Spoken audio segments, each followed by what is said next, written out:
Now this We have one's to use mine. that later. Yeah, sorry. Is this actually part of the recipe?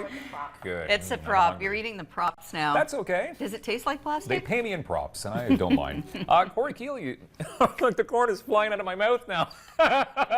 Okay, so Korey Kealey is here, and she's been on the show many times, so we know what you're all about. We But already know what you You're a are. food specialist You with are. Foodland Ontario. Korey, good morning. How are you? I'm good. Yeah? I'm good. I just Good. came from the market, and there's like a plethora of corn out there from Ontario. Yeah, Plethora. all the props. So Yeah, and corn is the thing. Corn is, when it's fresh, there is nothing like it, and there's so many varieties. Yeah. It's really off the dial. Yeah. My favorite one is the Cinderella corn. Have you ever tried No. it? No. It's white. It's not quite ready yet. It's like it's literally white, and Oh, it's wow. sweet and delicious. Right. And then the caramel is this one, and it's just all.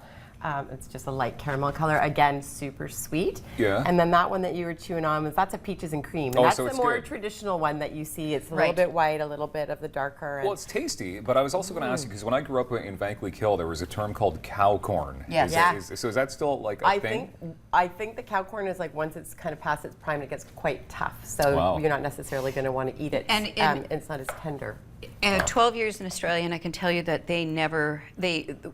this kind of corn does not exist. Mm-hmm. So it's really the cow corn. And when you go to, like a Red Rooster type place, the piece of corn that you get is so dried up. It's been and it's just foul. But they're happy with foul. it. It's not. But They're we're- happy with They're it. happy They with don't it. know That's what not happened. corn. They That's don't know. corn. Imagine when Cow they come corn. here, what they're going to learn.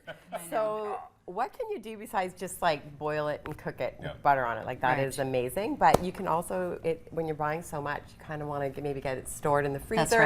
right. So, a great way to do that is to, well, first of all, when you buy it, you want to make sure that these little husky things are damp. Yes. That means it's fresh and just recently picked. If these are all dried up, it'll probably still be fine, but it's not quite as fresh. But when you're getting in the stores, it is like beautiful. didn't know Now, that. let me ask you a question, because I see this all the time. You go into the grocery store and people are busily Yeah. stripping them off and dumping all of the stuff, and I never do that, because I'm like, why would you do that? This is the way that it comes. This is the Yeah. natural covering for it, and if you want to grill it, as you're going to do, Yeah, they're looking for probably, some deterioration of some sort. But typically with any fruit and vegetable, if you give a visual look, if you see like there's a big bang in it, then that's probably going to give it a blemish. And Yeah. so you just want to make sure that it's damp to the touch again, it's fresh. And so I think that's like when people tap watermelons to see if there's water in it. That actually doesn't do anything. No? No. No, it's like you pick it gotta up to stop doing see. that. Well, been looking at me. it's just a habit. That's what we do. We think we find our perfect thing. So the corn, have a look at it, make sure it's nice and firm to the touch.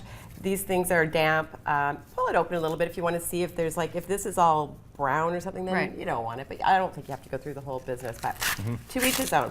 So then you can just cook it. We're going to cook both these recipes are without previously cooking. So you're taking the corn off the cob, and kids who have braces, I've done this for years because Yeah. my kids all have braces. So basically you want to have it in something deep enough that it's going to catch all the kernels. I just use this little serrated edge spreader thing. You just need something to kind of cut down. And then you're just going to take the corn off the cob. And I left these here because maybe another day I'll come back and make you the bacon potato chowder. Well, I corn. guess Wow. we'll And you find the just put time those for you. guys right in there, and it Wow. simmers. And corn is Nice. a bit of a starch, so it makes Yeah. it nice and thick, and nice. yeah, and adds I flavor. always wondered what you could do with those. Yeah, I throw them in soups. My dogs would run off with them, but I'm not Yeah. sure that would be a good idea. I Probably don't know not. if that's good. So anyways, you're going to get as much of the corn off as you can. Yeah. So this is like about 4 cups of corn kernels. They're going to pop. So you're going to take some butter, about 2 tablespoons of butter, and you're going to get it nice and caramelized and cooking. Okay. And you're going to start this. You're just going to let it sit and get kind of browned and dark. So this you can do on the stovetop, but then you can also do this where you're taking the corn, brushing it with a little bit of oil, and putting it on the grill. So what you're just, This one? you want Oh. the color, I touched you it. want it to Touched be it. cooked. So Still here on. we've done the same thing that I just did there, is take the kernels off, and we're going to make a dressing. So the dressing Yes. is just some oil, Oil. maple syrup, of course, oh my gosh, We approve. Dijon mustard, and yep, there's a spoon there. Yeah, okay, good. Nice. Yeah, and I'm some on it. Yeah, I'm just cider eating corn. vinegar.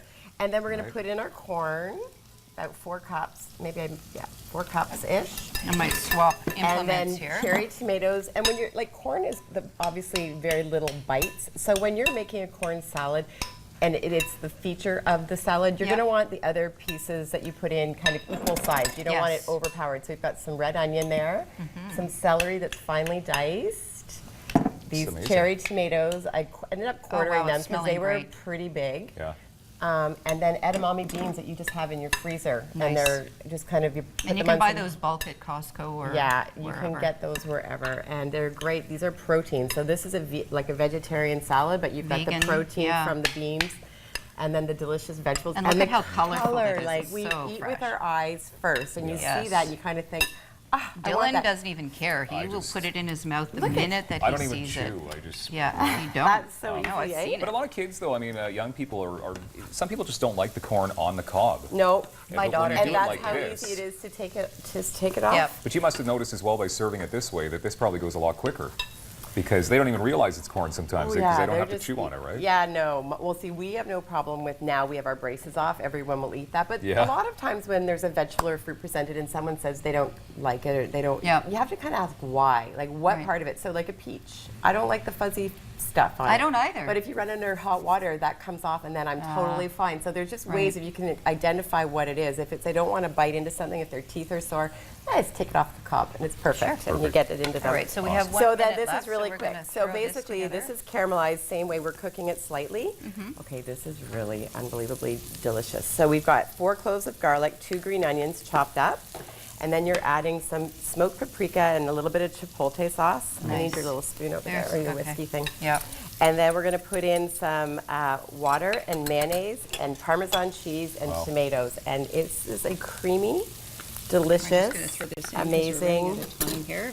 And this is what you call the perfect summer meal. and Yes. this is a dip. Amazing. Well, it's a perfect warm. because Corey's cooking it for us. Yes, yeah, I do. I not have do company anything. coming in too, so I'm like, okay, this is perfect. I've got myself all set up here for This is amazing. all good, and some lime Beautiful. juice. And then you're going to serve it with some tortilla chips, or you're That's just going to eat it with a spoon like I was for perfect. breakfast. I wouldn't even put it on a plate. I just eat it right in the pan. You would. That's what I do. Yeah. This is what it looks like. Korey Kealey, food specialist, as always, thank you for joining us on Daytime. welcome. For more details and recipes and all that good stuff, you can check them out online, foodlandontario.ca. We're coming right back. This is going to be a lot of fun. Councillor Tim Tierney is in the studio, and we're talking about Cruise, Don't Bruise, a great initiative that's going to be happening soon. Daytime Ottawa returns in moments.